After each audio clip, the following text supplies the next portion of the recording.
Julie? Thank you so much, Mr. Chair, and thanks to all the presenters for their outstanding presentations. I have 3 questions, so I'd be grateful if everybody could keep their answers short. It's interesting how the questions have shifted from urgent, immediate action to sort of moving past the current pandemic phase and sort of the COVID-19 sort of reset period. My first question is for Mr. Brunin of the Canadian Association of Petroleum Producers. One of the things, it's hard to kind of see the world outside of the pandemic because we're so consumed with it. But most of the world is continuing to embark on a clean energy transition. So moving to a low carbon future, moving to decarbonization. How is it that we can help the oil and gas industry move to where the puck is going? So you had mentioned a series of investments that could be made. Is there anything specific that the federal government could be investing in that would help the oil industry move towards the low carbon future, decarbonization, clean energy? Thank you for the question. What I would say is when we look at the decarbonization, we're talking about a movement to low carbon, which our industry has invested pretty substantially from a technology perspective to reduce our carbon footprint. There is technology in SEGD right now that could decrease our carbon footprint of our oil sands by 50 to 80%, depending on the. Sorry, I'm just looking at the screen. If I could, I believe somebody hasn't got their mic muted somewhere. There's other sounds coming through. Just everybody check, make sure their mic is muted. We'll not take time away here. Okay, Ken, try again.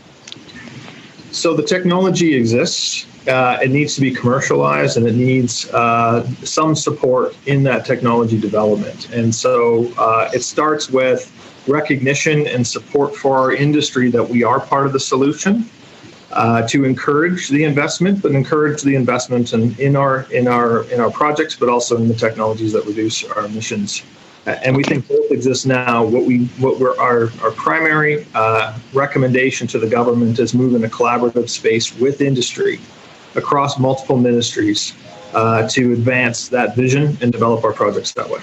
Okay, thank you. That's helpful. My next question is for Ms. Van Buren of the Canadian Construction Association. It's a quick question. I'm very blessed to have a lot of construction workers in my downtown west riding of Toronto, of Davenport, and before this pandemic, there was a huge crisis around labor needs within the construction industry. Is that still the case, or has this pandemic kind of largely eliminated that? If you could address that, I'd be grateful. Yes, thank you for the question. Workforce was the number one issue virtually across Canada, and getting a skilled, well-trained, and diverse workforce. And that, we believe, will continue to be an area of focus for us as we move into recovery. We know that certainly this can cause concern for people who are seasonal employees, and they may start looking for other industries to work in. So we believe the challenge will be as great or greater coming out of this recovery. And that's certainly why CCA is having a campaign to position the industry as inclusive. We want to attract a very diverse group of people, skilled trades, as well as from the STEM, science, technology, engineering, and math. We need people who are drone pilots. We need artificial intelligence, virtual reality, big data people. So it will be a really exciting time for people to join the industry. But to do that, we have to position it as a career of choice. Thank you. That's very helpful. And then my last question is to Mr. Wilson of the Canadian Manufacturers and Exporters. Both Mr. Newman and Ms. Van Buren, and indeed I would say a lot of people in my riding, have mentioned there continues to be a concern around PPE, both right now and ongoing as we get out of this current pandemic phase. Sorry to interrupt you, Mr. Dzerowicz. We had to stop the interpretation services. Maybe it's your mic. Maybe if you could speak a bit more slowly and then we'll try again. It's better, Julie, when you hold it a little. It's better, Julie, when you hold it a little further away. About there. About there. Yeah. Okay. How's that? Is that good? Okay. Thank you. So, Mr. Wilson, just to finish up my question, I know that our federal government's been heroic in terms of ordering as much as we can right now while we're bringing up the manufacturing base to actually produce as much as we possibly can for now and the future. My question to you, is there anything more we could be doing? This is going to be an ongoing concern for us now and into the future. Is there anything more we could be doing to expedite the proper PPE that we need now and ongoing? To be honest with you, like, manufacturers have stepped up, and not only N95 masks, but a range of PPE they've been manufacturing. They have been for a bit.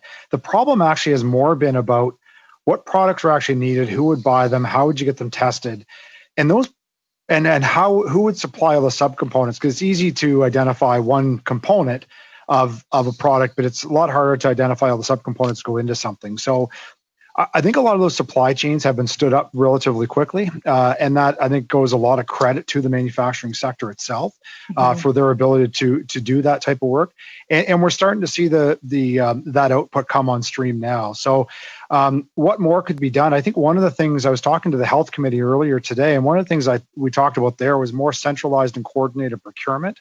Right now, it's a real mess in the procurement side of things, and that's not a federal government responsibility, but it doesn't even seem to be a provincial government responsibility in some cases. It seems to be at a local health unit, and that's really, really tough for manufacturers to produce to scale and try to sell to multiple health units across the country, never mind a region or a province. So that would be one thing that would help an awful lot.